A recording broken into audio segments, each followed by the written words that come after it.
Hi guys, it's Paula and I hope you are doing well. Today I am going to outline the rules and criteria for my low buy. That's right, you heard me correctly. I said low buy. What is a low buy? Good question. I guess from what I have seen over the last few years, a low buy is different for everyone. But for the purposes of this video and for my future shopping habits, a low buy means I have a plan to put some restrictions on my makeup shopping, and not just makeup and nail polish. Those are my two biggest triggers. So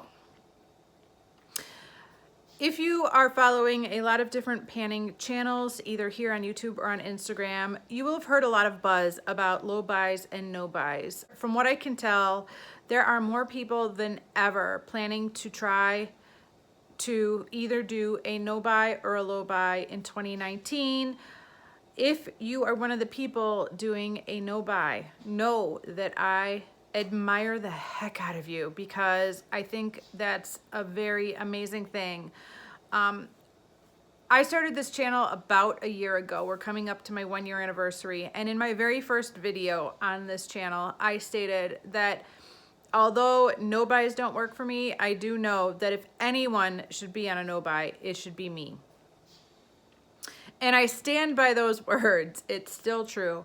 I know for a fact that at least for makeup and nail polish and a lot of skincare, maybe not all skincare, but almost all skincare, I could stop buying products today and go for at least a year, if not 2, 3, 4, or 100. I mean, you've seen the episodes of I have how many years of blush, highlighter, eyeshadow, lip products. I mean, I have a few lifetimes worth of these things. So I know very well that if anybody should be on a no buy, it should be me. But I also know that anytime I have attempted a no buy, it backfires big time, right in my face. Putting restrictions that are unrealistic on myself just never seem to work. So I finally devised a plan that I think could work, and I want to try it.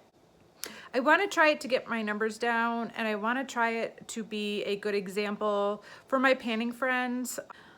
For some people, low buys are about saving money, and for others, it's about having less. It's usually one or the other. For me, it is absolutely about having less. And the most obvious low buy that I immediately thought of 2 years ago when I first thought, you should go on a low buy, Paula, was the kind of 2 out, 1 in rule. That way, nothing ever really grows. You could still buy things, but your numbers will continue going down. So, for example, if I finish 2 foundations, I could buy 1 foundation. I may still have more foundations that I need, but I'm not restricting myself so much that I never get to enjoy anything, and yet my numbers will continue to go down. I finish 2 lipsticks, I can buy 1 lipstick. It makes such perfect sense to me until you get to eyeshadows, because Lord knows how long it takes to finish an eyeshadow. I've been panning a 6-pan eyeshadow palette throughout 2018, and it's still not gone. So how would I ever be able to enjoy a new eyeshadow palette if I had to finish 2 eyeshadow palettes first? And to make things even more complicated, if I want, let's say, a new Too Faced eyeshadow palette that has 16 eyeshadows in it, do I have to finish 2 16-pan eyeshadow palettes in order to buy 1 16-pan eyeshadow palette? It gets very tricky, and every time I would get to that point, I would give up on my low buy plans, because I think eyeshadow is probably my #1 weakness. And if by doing a 2 out, 1 in rule, I'll never get an eyeshadow palette ever, ever, ever again, then it's not gonna work. And so I've been kind of mulling over what my ideal low buy would be for years, and I've gone back and forth. You know, I saw Kat and Haley attempt, and I will say attempt because I think in the end it was a fail, but they were going to do 2 products a month. They could buy 2 products a month throughout the year of 2018, their choice, but only 2. And they could roll it over so that if they didn't buy any products in February, they would have 4 that they could buy in March, and it could snowball like that. So I've considered that. I've considered a monetary budget. Like I could spend $50 a month, but whatever I didn't spend would roll over. I've considered probably every low buy option that I've ever seen out there and tried to think about whether or not that low buy plan could work for me. And in the end, for one reason or another, I found the loophole in all of them. I found the reason why I could already tell I would fail at that low buy if I tried it. The plan I have developed is probably not perfect because the truth is, a part of me doesn't want to stop. A part of me wants to get everything I see and enjoy it. Of course, the other part of me wants to choke that part of me. So I am completely torn about the whole subject. But I really, really, really do want to try this, and here is the plan I laid out. It is a modified version of the 2 out, 1 in plan, which is the original plan I had 2 years ago, and I think I have found a way to make it work. Starting in January, I will be doing a 2 out, 1 in plan that is not specific to a category. So rather than saying I have to finish 2 foundations in order to buy 1 new foundation, or 2 16-pan eyeshadow palettes in order to buy 1 16-pan eyeshadow palette, I need to finish double the amount of products overall. So let's say in January, I have 20 empties, and some of those are lotions or a face wash or a blush, yeah, right, or a lipstick, but 20 empties overall in my January empties. And by the way, they must be full-size empties. Deluxe samples or samples will not be counted towards this plan in any way. But let's say I have 20 full-size empties for January.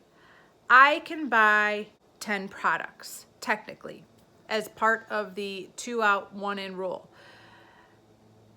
Here's the catch. When I say 10 products, if we're looking at an eyeshadow palette and it's a 10-pan eyeshadow palette, then that is 10 products right there.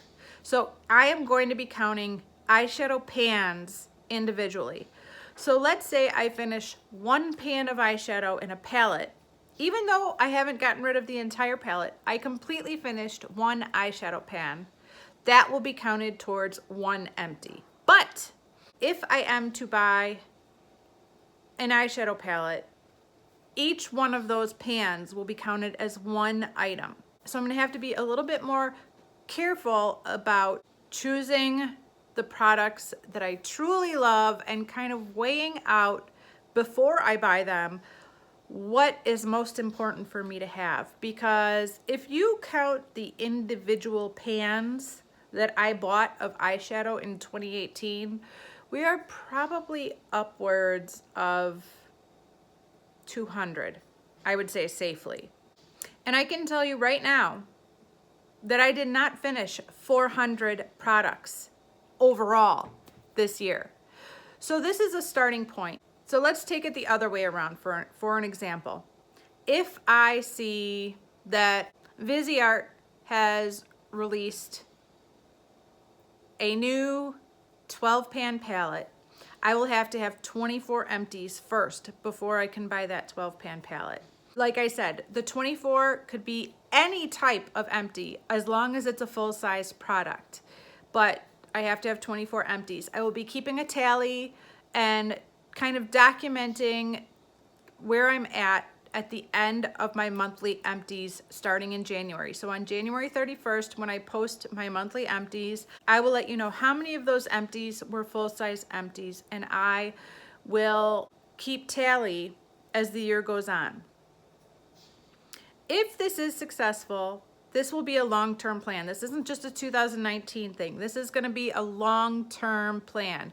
So that if I was to draw a bar graph, you know, or stack up every beauty product I own, if I was able to balance every beauty product, every bottle of nail polish, every hair care item, every face item, every body care, every piece of makeup, stack them all on top of each other, that each year the stack would shrink and get shorter and shorter and shorter. So it's not necessarily that I'm trying to decrease any one specific category, but that overall, this tall stack of everything I own is going down, down, down, down.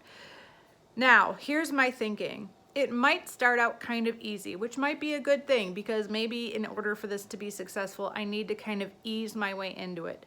I still have surpluses of face wash. I still have surpluses of body lotion. I still have surpluses of clear nail polish. I still have surpluses of daytime moisturizers and nighttime moisturizers.